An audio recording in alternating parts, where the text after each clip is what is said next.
ফের প্রশ্নের মুখে জিবি হাসপাতাল। এবার সরাসরি অভিযোগ নার্সের গাফিলতির কারণে নাকি জিবি হাসপাতালে মৃত্যু সদ্যজাত জন্ম দেওয়া এক শিশুর মায়ের। ঘটনার বিবরণে জানা গেল হাসপাতালের বেড থেকে পড়ে নাকি এই মৃত্যু ঘটেছে রোগীর। নার্সদের এমনটাই অভিমত। মৃতের নাম সুপ্রিয়া দাস, বাড়ি খোয়াই জেলার মরাছড়া এলাকায়। প্রশ্ন হলো, বেড থেকে রোগী পড়ল কিভাবে? যদি কোনো ক্রমে পড়েও যায় তাহলে তাকে দেখার দায়িত্ব কার? অবশ্যই ডিউটিরত নার্সদের। মৃতের পরিবারের অভিযোগ, নার্সদের গাফিলতির কারণেই ঘটল এই ঘটনা। রোগী প্রায় দীর্ঘক্ষণ যাবৎ বেড থেকে নিচে পড়ে রইল, অথচ কোনো নার্সই কি তাকে দেখলেন না? এটা কি করে সম্ভব? এতে তো স্পষ্ট যে নার্সদের সম্পূর্ণ গাফিলতি রয়েছে। মৃতের পরিবারের দাবি এমনটাই।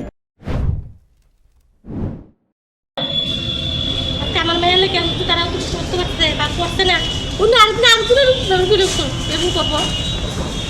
আমি তো বারবার চাচ্ছি একটা কিছু একটা মেয়ে তার ভিতরে ঢুকতে পারি, আমার রুগীরা দেখতে পারি না, তো তারা আমার ঢুকতে পারে না।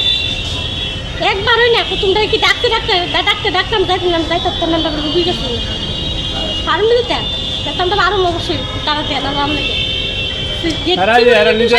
যারা আমরা না তারা বুঝি তারার কারণে মারা গেছে, তারা যদি ধরতো আজকে মেয়েটারে, মেয়েটা সিটের থেকে পড়তো না, তাছাড়া মেয়েটা পেতে হয়তো না, মরতো না।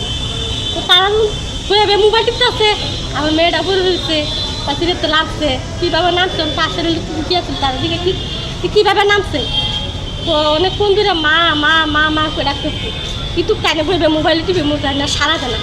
তারপর আস্তে আস্তে তোমার মেয়েরা নামছে, নাইন মেয়ে পরে পড়ছে, এরপর পড়ে গেছে, ওরা অনেকক্ষণ পরে ধরছে। আপনি তো মেয়ের মা, মা হিসাবে কি চান এই যে ঘটনাটা আজকে আপনার মেয়ে মারা গেছে? আমি তাই একটা ক্ষতিপূরণ চাই, এর শাস্তির জন্য শাস্তি হোক, তাহলে তো বড় শাস্তি হোক, আর ভবিষ্যতের কারণ কিছু না করতে পারে, এরকম না হোক। বলতে এটা সিটের থেকে পড়ে আসা, মানে আমরা রাত্রে 11টা থেকে কইতেছি আমরা একটু খুলে দেন, আমরা মানে রুগীটার দ্বারা কাপড়টা দিয়াই, একটা পুরানো একটা কাপড় আসলে কাপড়টা দিয়াই, এবার হেরা গাড়ি কইতেছে না অক্ষণ হইতো না, মানে এটা এখন যাওয়ান যাইতো না, আমরা ডেকায় বাইর করে দিচ্ছে।